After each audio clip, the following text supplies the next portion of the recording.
Meet the Makers, a series where we interview game designers, artists, and the creative talent in the tabletop gaming industry. Hi, I'm Wayne from the PeliCON crew, and today I'm with Nick from Weird Giraffe Games, one of the sponsors of our 2026 PeliCON convention. Nick is an independent game designer and publisher, so tell me about yourself. Hi, I'm Nick from Weird Giraffe Games. We're relatively new to the Houston area. We moved here about 3 years ago, and we're so excited to be part of the Houston game crew now, and so excited to be part of PeliCON. I cannot wait until the convention. I didn't get to go last year, but I'm so excited. I've heard lots and lots of good things from all my friends, so I can't wait until May.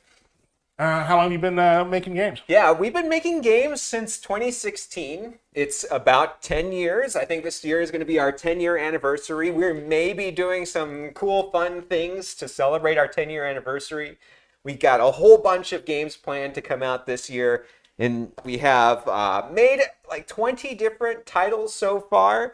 Our latest is a game called Logic and Lore, which came out at Gen Con last year and sold out by PAX Unplugged. So we're bringing it back to Kickstarter in February of this year, and hopefully we'll get the second edition out to everybody later on this year, including a new expansion that has a really cool set of dice that come with the expansion on it. But we've got other games coming out, like Reef and Ruins will be coming out. We're going to be doing a giant playthrough of Reef and Ruins at PeliCON. Doing like 100 people can play this game all at once. Maybe have some cool prizes for whoever gets the highest score. It's a pretty neat roll and write game. It has otters and hydras in it. So that is what I'm super excited about. And we've got a whole bunch of other games coming out later this year. A reprint of our game Way Too Many Cats with some more cat games. And some giant projects coming out next year that I'm super excited about that we haven't announced yet, but stay tuned. So are people going to be able to play some of these games at the convention? Yes, we're going to be at the convention. We'll have all of these games that we've got there. We'll have demos going on. We'll have scheduled playthroughs. We'll have some events. Make sure to come out to PeliCON and say hi. I'll be there. We'll have our booth manager, Justin, will be flying in from Baltimore to be there, and maybe some other people from Weird Giraffe Games flying in from all over the country to come down to PeliCON. All right. So you are the co-owner with your wife, Carla, of right. Weird Giraffe Games. You're also the one you and your wife design these games? So we design some of the games that we make. We also work with some of our friends like Darren and Jason, who designed the Unmatched Teenage Mutant Ninja Turtles game. They designed Logic and Lore. We said this looks amazing. We need to bring this to market. So we do like 50-50 where some of our games are designed by Carla, who did Way Too Many Cats and Reef and Ruins. And some of our games are designed by some of our friends in the industry. So this game you've got laid out here, this is Logic and Lore? This is it, yeah. Is this your bestseller? This is, I think, so far a bestseller, and the interest has been amazing. We sold out of the first print run, so we can't sell more of it, but we're making more of it now with a crowdfunding campaign. But it's essentially a two-player deduction race, so think maybe Guess Who, but a gamer version of it, and there's so many different combinations of puzzles in this game that you'll continue playing it over and over again. So the main part of the game is taking the numbers 1 through 9. Each of you has your own set of numbers 1 through 9. So I've got my set, and you've got your set over on the other side. We shuffle them up, and we try to put them back into order without ever seeing them. And how we do that is by picking up 2 of our cards, showing them to our opponent, and asking them questions about them. Like, is this one bigger than that one? Or if these 2 add up to 10. And trying to deduce what cards these are based on the answers I'm getting from the questions that I'm asking. And so then we can put them into maybe these are in these order or that order. And we go back and forth asking questions until one of us thinks we've got it. And if we've got it, we decide at the beginning of our turn to reveal our cards. And if they're right, we win. All right. So I'm assuming the opponent's not allowed to lie. That's right. And are you allowed to say, hey, is this a 6? You could see, yeah, ultimately, that's the first question you ask. So are they aligned? Are they in the right spots? So like, is this a 4 and is this a 5? And then if they are in the right spots, we will actually flip them up.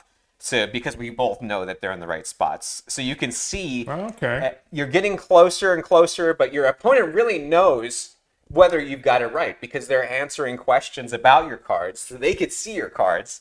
And it gets really interesting towards the end of the game. There's that tension of, should I ask another question or should I reveal? Because I know you've got it right and you're going to reveal on your next turn. So there's a really neat push and pull there.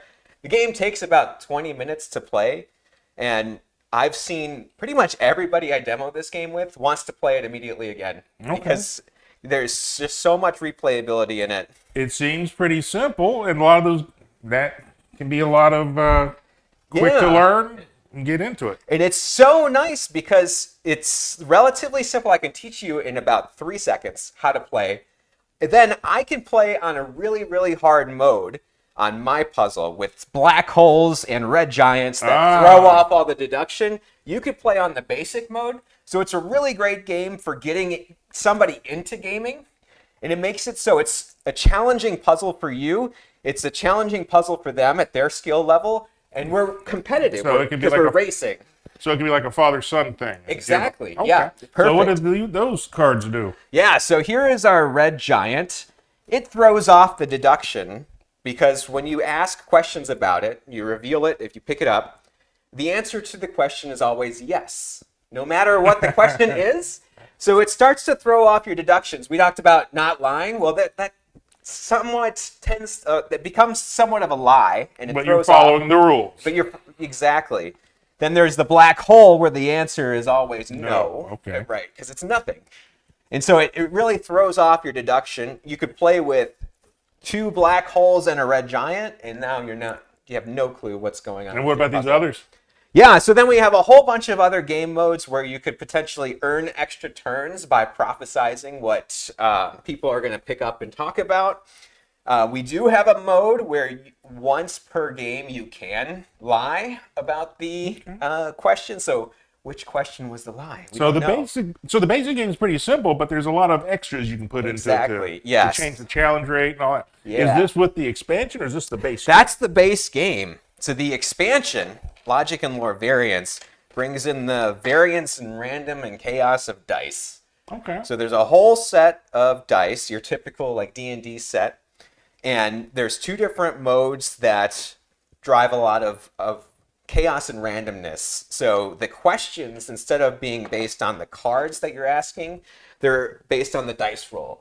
Like say I rolled a 3, the question is like, is this within 3 spaces of where it should be? Is this a 3 that I've just picked up? Then there's a different mode on there where you can kind of go around on a map and pick out the dice that you want versus the dice that you don't want. So you're really, there's a whole layer of probability based on that choice. Okay. All right. Yeah. And this is going to be at PeliCON? This is going to be at PeliCON. So come down to PeliCON. In fact, it may not be available pretty much anywhere else at that time. But we'll have copies at PeliCON, and we'll be doing demos at that time. It's going to be releasing back into retail probably around Gen Con timeframe in July.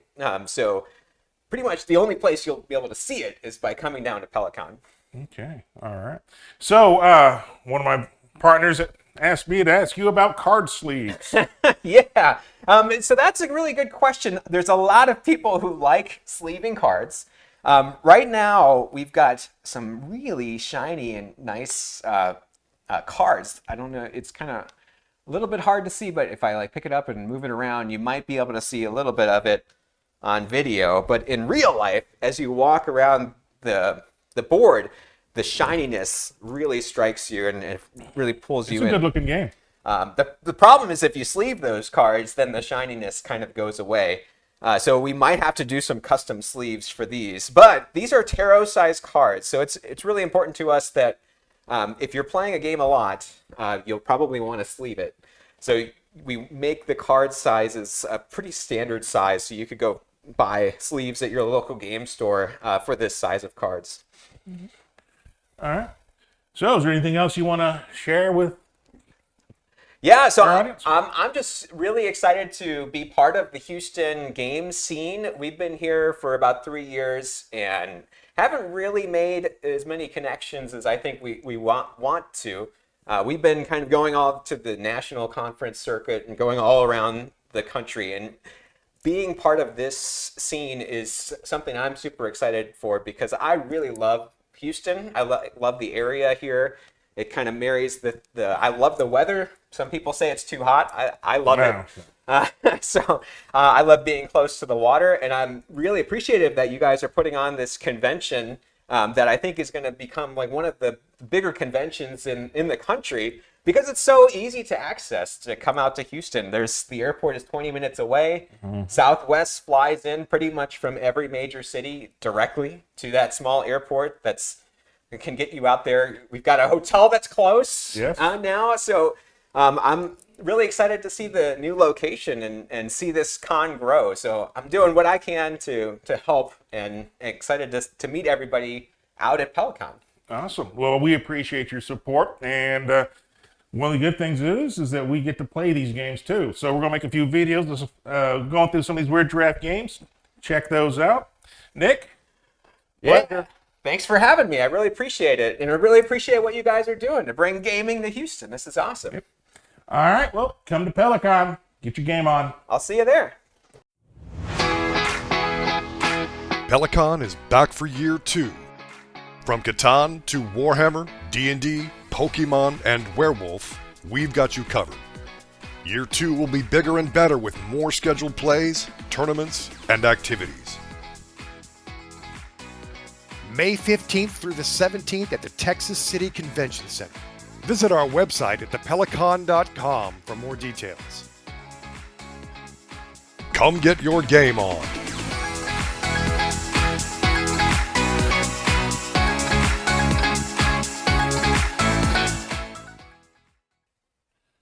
Hi, I'm Lane with the PeliCON crew. And today, I'm with Nick from Weird... We already screwed up. That's good. We need some outtakes. Yeah, I do. Supplies. That'll be in it.